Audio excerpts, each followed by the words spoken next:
இந்தியாவில் மொத்தம் 175 ரகம் மாடுகள் உண்டு, நாட்டு மாடுகள்.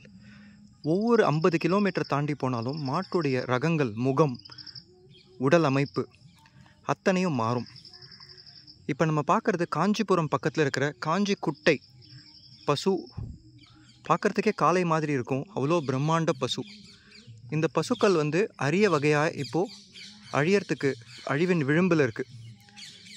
இந்த பசுக்களோட சரியான காளைகளை இணைக்கும் பொழுது தனக்கு தேவையான ஆரோக்கியமான காளைகளை, நம்ம தகப்பன் தாய் இணைஞ்சா மாதிரி, நம்மளுடைய தாத்தா பாட்டி இணைஞ்சா மாதிரி, நம்ம வம்சம் இந்த அளவுக்கு வந்தா மாதிரி, அந்த தேவைக்கு கரெக்டான காளைகளை இணைச்சோம்னா ஒரு இயற்கை சூழ்நிலை இருக்கிற இடத்துல, இயற்கை சூழ்நிலையில் நீர்நிலைகள் இருக்கணும், வெளியில் ஊரே சேர்ந்து யாதவர்கள் அதை மேய்ச்சி கொண்டு அதை பத்திரமா நமக்கு வம்ச விருத்தி செஞ்சு கண்ணுக்குட்டி போட போட அவங்களுக்கே கொடுத்து, அவங்க அது மூலமாக இயற்கை விவசாயம் செஞ்சு ஒரு காய்கறி தோட்டங்கள் அமைச்சு, அந்த காய்கறி தோட்டங்களில் வர சுயசார்பான வாழ்க்கையை அவங்க வாழ்ந்து மூலிகைகள் வளர்த்து, அந்த மூலிகைகள் மூலமாக வர அந்த மருந்துகளை தானே அனுபவித்து உடல் ஆரோக்கியம் கொண்டு தேவைக்கு அதிகமான பால் மட்டும், கண்ணுக்குட்டிக்கு போக தேவைக்கு அதிகமான பாலை மட்டும் நம்ம பத்திரமா ஆயுர்வேதத்துக்கும் உபயோகம் செஞ்சு தன்னோட குடும்பத்தோடைய தேவைகளுக்கு மட்டும் பூர்த்தி செஞ்சு இந்த மாதிரி ஒரு இயற்கையான இடத்துல கிராமத்தில் வளர்த்தாக்கா கொஞ்ச நாளில் இந்த கிராமம் ரொம்ப ரொம்ப தரமான கன்றுகளும் பசுக்களும் காளைகளும் உருவாகிறதுக்கான ஒரு வாய்ப்பு.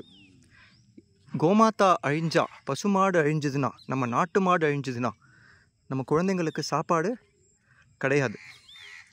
இதை தெரிஞ்சு தான் ஒவ்வொருத்தரும் யார் இந்த நாட்டை ஆள வந்திருக்காங்களோ, இப்போ ஆள்றாங்களோ, எதெல்லாம் நடக்குதோ எல்லாமே இந்த இயற்கைக்கு மாடை மட்டும்தான் முதல்ல கை வைக்கும்.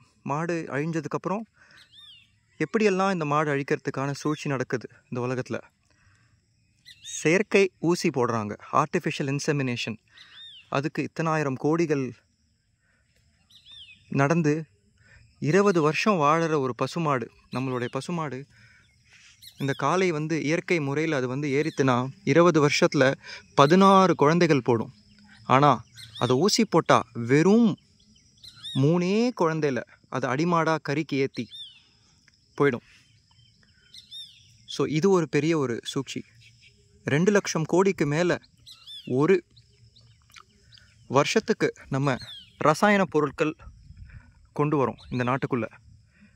அதில் வர காய்கறிகளை நம்ம சாப்பிட்றோம், நம்ம உடம்புக்கு அவ்வளோ கெடுதல். ஆனால் ஒரே ஒரு நாட்டு மாடு இருந்ததுன்னா 30 ஏக்கர் வரைக்கும் நம்மளால் விவசாயம் செய்ய முடியும், இயற்கை விவசாயம். இதுக்கு அமிர்த கரிசல், ஜீவாமிர்தம், பஞ்சகவ்யம், எவ்வளவோ முறைகள் இருக்குது இந்த நுண்ணுயிர்களை வளர்க்குறதுக்கு. இந்த கோமாதாவின் கோமியத்தில் முழுக்க நுண்ணுயிர்கள், அவ்வளோ கோடானு கோடி நுண்ணுயிர்கள் இருக்குது. 20 வருஷம் வாழும் பசு. காளை 22 வருஷம் வாழும். தன்னுடைய கரெக்டான இனப்பெருக்கம் நடக்கணும்னா இந்த காளைகள் கரெக்டான பசுகளோட பருவத்தில் சேர்ந்தால் மட்டும்தான் அதை நம்மளால் பத்திரமா பார்த்துக்க முடியும்.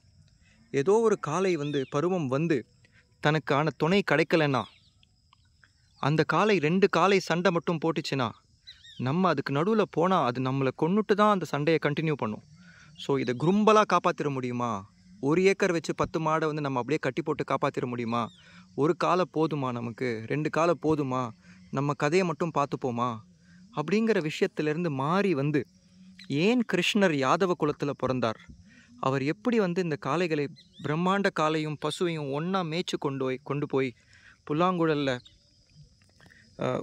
பாட்டு பாடி வாசித்து சந்தோஷமாக அந்த இயற்கையோடு இணைஞ்சு எப்படி அவர் இந்த வம்சவிருத்தி செஞ்சு ஒவ்வொரு கிராமத்துலேயும் இந்த காளைகள், பெரிய பெரிய காளைகளை நம்ம கோவில் மாடாக கொடுத்து, அந்த கோவில் மாட்டிலிருந்து எப்படி அந்த நல்ல ப்ராஜினி அப்படின்னு சொல்லுவாங்க, அடுத்த வம்ச விருத்தி எப்படி செஞ்சோம் அப்படிங்கிற விஷயம் நம்ம ரொம்ப கடமைப்பட்டிருக்கோம்.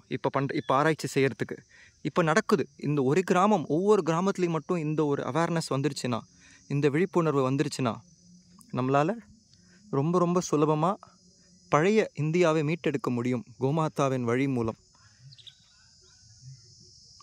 இயற்கை விவசாயம், ஆரோக்கியமான உடல், கன்றுகளுக்கு பராமரிக்கிறதுக்கு தகப்பன் தாய், அந்த குடும்ப சூழ்நிலை, அதுக்கப்புறமா அதை சார்ந்த இயற்கை கட்டடங்கள் கட்டும் பொழுது வர குருகுல அமைப்புகள் நம்ம எப்படி வாழறோம் அதுக்கு மேலே அப்படிங்கிறதான ஒரு தேவை. ரொம்ப சந்தோஷம் இந்த வீடியோ மூலமாக உங்களுக்கு இதை பகிர்ந்துக்கிறதுல.